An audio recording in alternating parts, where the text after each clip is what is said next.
যিসমূহ দেখা গৈছে মুখ্যমন্ত্ৰীয়ে কোটি কোটি টকা ব্যয় সাপেক্ষে গছপুলি ৰোৱাৰ নামত বিভিন্ন ধৰণৰ আঁচনি ৰূপায়ণ কৰিছে।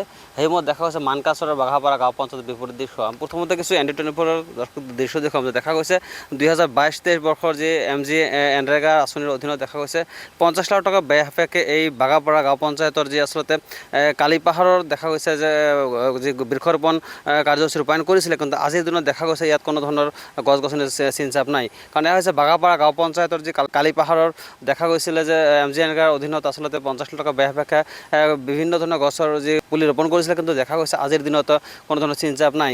যদিও আচলতে চৰকাৰে কোটি কোটি টকা ব্যয় সাপেক্ষে বিভিন্ন ধৰণৰ আঁচনিৰ যোগেদি আচলতে বৃক্ষৰোপণ কাৰ্যসূচী ৰূপায়ণ কৰিছিলে, আৰু সমান্তৰালত দেখা গৈছে বাঘাপাৰা অঞ্চলত যে আচলতে পাহাৰ কাটি তহিলং কৰা পৰিলক্ষিত হৈছে। কাৰণ মুখ্যমন্ত্ৰীৰ নিৰ্দেশমতে দেখা গৈছে যি পৰিৱেশৰ ভাৰসাম্যতা ৰক্ষাৰ কাৰণে বিভিন্ন ধৰণৰ গছপুলি ৰোপণৰ যি আঁচনি ৰূপায়ণ কৰিছিলে, কিন্তু দেখা গৈছে বিপৰীত দৃশ্য। আজিৰ দিনত দেখা গৈছে যে ইয়াত কোনো ধৰণৰ বৃক্ষৰোপণ কৰা নাই। সমান্তৰালত দেখা গৈছে যদিও এই কালিপাহাৰ দেখা গৈছে চাৰিওপিনে আচলতে যি বেৰ দি ঘিৰি ৰখা হৈছে, কিন্তু ভিতৰত দেখা গৈছে আচলতে পশুধন মুকলিভাৱে ঘূৰি আছে। আচলতে ইয়াত কোনো ধৰণৰ আচলতে সংৰক্ষণৰ কোনো ব্যৱস্থা নাই। কাৰণ দেখা গৈছে ইয়াত বিভিন্ন ধৰণৰ পশু যেনেকৈ গৰু ছাগলী আদি দেখা গৈছে ইয়াত মুকলিকৈ ফুৰি আছে।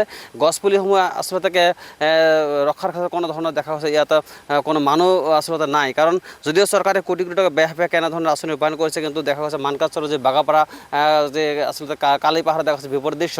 এই ক্ষেত্ৰত ক'ব লাগিব আচলতে যে পঞ্চায়ত প্ৰতিনিধি তথা যি খণ্ডনৰ বিষয়াসকলৰ আচলতে কোনো ধৰণৰ গুৰুত্ব দেখিবলৈ পোৱা নাই। আমি বিভিন্ন সময়ত দেখা গৈছে যে জনপ্ৰতিনিধি তথা খণ্ডনৰ বিষয়াৰ লগত যোগাযোগৰ চেষ্টা কৰিছিলোঁ, কিন্তু কোনো ধৰণৰ আচলতে আমাক মন্তব্য দিয়া নাই। কাৰণ আচলতে ক'ব লাগিব ইয়াত দুৰ্নীতি নেকি আচলতে, যিহেতু চৰকাৰে ইমান টকা ব্যয় সাপেক্ষে দেখা গৈছে ইয়াত পৰিৱেশ ভাৰসাম্যতা ৰক্ষাৰ কাৰণে দেখা গৈছে যে গছপুলি ৰোপণৰ কাৰ্যসূচী ৰূপায়ণ কৰিছিলে, কিন্তু আজিৰ দিনত কোনো ধৰণৰ আচলতে ইয়াত গছ গছনি দেখিবলৈ পোৱা নাই। যদিও কেইটামান আমি পুনৰ দৃশ্য দেখোঁ, যদিও কেইটামান গছ দেখা গৈছে আজি একেবাৰে মৰি যোৱা পৰিলক্ষিত হৈছে। কাৰণ ওপৰতো কিছু যিহেতু ইয়াতে গেটৰ তলালৈ গছ আছে, ভিতৰত যাব পৰা নাই, তথাপিও কিছু দৃশ্য দেখুৱাইছোঁ। আচলতে যিমান দূৰ কেমেৰা সম্ভৱ ইয়াত দেখা গৈছে এখন আদালত দেখা গৈছে যে 50 লাখ টকা ব্যয় সাপেক্ষে ইয়াতে যে বৃক্ষৰোপণৰ কাৰ্যসূচী ৰূপায়ণ কৰিছিলে MG এনৰেগাৰ অধীনত, কিন্তু 2022-23 বৰ্ষৰ আচলতে কিন্তু আজিৰ দিনত প্ৰায় 3টা বছৰ পিছত দেখা গৈছে কোনো ধৰণৰ তেনেকুৱা ধৰণৰ গছৰ বৃক্ষৰোপণ কৰা দেখিবলৈ পোৱা নাই। যদিও লগাইছে, কিন্তু দেখা গৈছে এতিয়া অকল কেইটামান নামমাত্ৰ গছ দেখা গৈছে। গছকেইটা ইতিমধ্যে মৰি গৈছে, কিন্তু এই ক্ষেত্ৰতো কোনো দেখা গৈছে কোনো বিভাগৰ পৰা কোনো ধৰণৰ ব্যৱস্থা গ্ৰহণ কৰা নাই।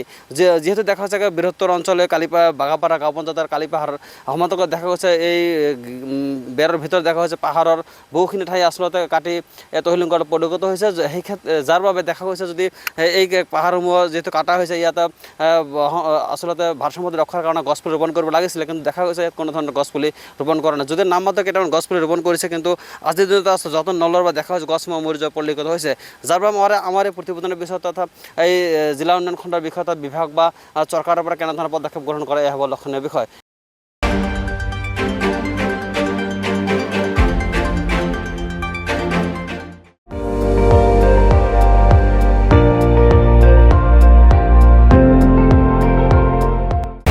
আপুনি চাই আছে ND24, সৰ্বশ্ৰেষ্ঠ নহয় সৰ্বোত্তমৰ দৌৰত।